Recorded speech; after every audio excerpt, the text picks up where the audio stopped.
হেমন্তের বিদায় বেলায় একটু একটু করে শীত বাড়ছে, আর শীত নিয়ে আসে নলেন গুড়ের গন্ধ। বীরভূমের বিভিন্ন জায়গায় যেমন রাজনগর, মোহাম্মদবাজার, খয়রাশোল, ভীমগড়, লোকপুর, দুবরাজপুর, জয়দেব, জনুবাজার ব্লকে শিউলিরা খেজুর রস সংগ্রহে ব্যস্ত। এখন প্রতি বছরের মতো এই বছরও শীতের শুরুতেই এই শিউলিদের খেজুর রস সংগ্রহ করে ভিয়ান করে গুড় তৈরি করছে। এবেলা ওবেলা খেজুর গাছের মাথায় নতুন মাটির হাঁড়ি টাঙিয়ে তারা রস সংগ্রহ করছেন। সংগৃহীত রস আগুনে ফুটিয়ে ভিয়ান তৈরি করে প্রস্তুত করছেন নলেন গুড়। বীরভূমের ইলামবাজার ব্লকের জয়দেব কেন্দুলি গ্রাম পঞ্চায়েতের জনুবাজার বাসস্ট্যান্ড সংলগ্ন এলাকায় সেই খেজুর গুড় উৎপাদনের ছবি ধরা পড়েছে ক্যামেরায়।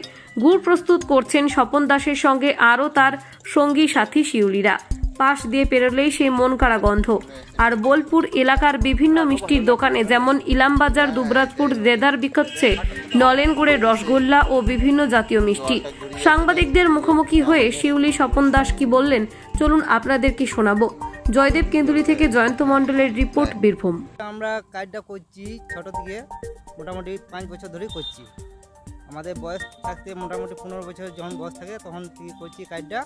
তো আমরা এই কাজটা লোকের থেকে শিখেছি, ওদের দেখে দেখে কাজটা শেখার মধ্যে আমরা কাজটা করছি। যে কাজটা শিখতে শিখতে আমাদের ট্রেনিং হয়ে গেছে। এটা ট্রেনিং হওয়ার পর থেকে আমরা নিজেরাই করছি।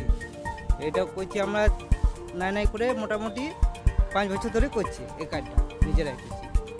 তো প্রবাদ হচ্ছে আমাদের কাজটা ভালোই হচ্ছে আমাদের কিন্তু এই জন্য। তার মধ্যে আমাদের খেজুর গাছ ওই মোটামুটি 100টা খেজুর গাছ মোটামুটি ওই 50 টাকা করে পালি পড়ে আমাদের। 3 দিন এই দিয়ে কাট পড়ে, 3 দিন ওই দিয়ে কাট পড়ে। কাজ করছি এখন আমরা জনবাজার করছি। আমার বাড়ি হচ্ছে 5 টাকা পয়সা আমাদের যেরকম ইনকাম সেরকমই হয়, যেরকম চাহিদা যেরকম থাকে সেরকম আমাদের ইনকাম হয়, প্রফিট হয়। মানুষের চাহিদা হ্যাঁ ভালোই, চাহিদার মধ্যে গুড় ভালো হলে সবাই নিয়ে যায়। হ্যাঁ, খারাপ কেউ তো বলে না, গুড় বলে ভালোই।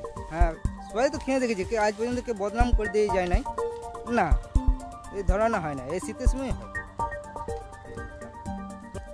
এটা মোটামুটি 15 বছর ধরে করছি কাজটা। এটা যতদিন পারবো ততদিন ধরে চলবে। এটা মোটামুটি যতদিন গাছ যত মোটামুটি ওই 15 বছর 20 বছর চলবে। এইটা চলবে তোমার 3 মাস, ওই ফাল্গুন মাস অবধি চলবে, তারপরে বন্ধ। আমার নাম হচ্ছে স্বপন দাস, বাড়ি 5 রা।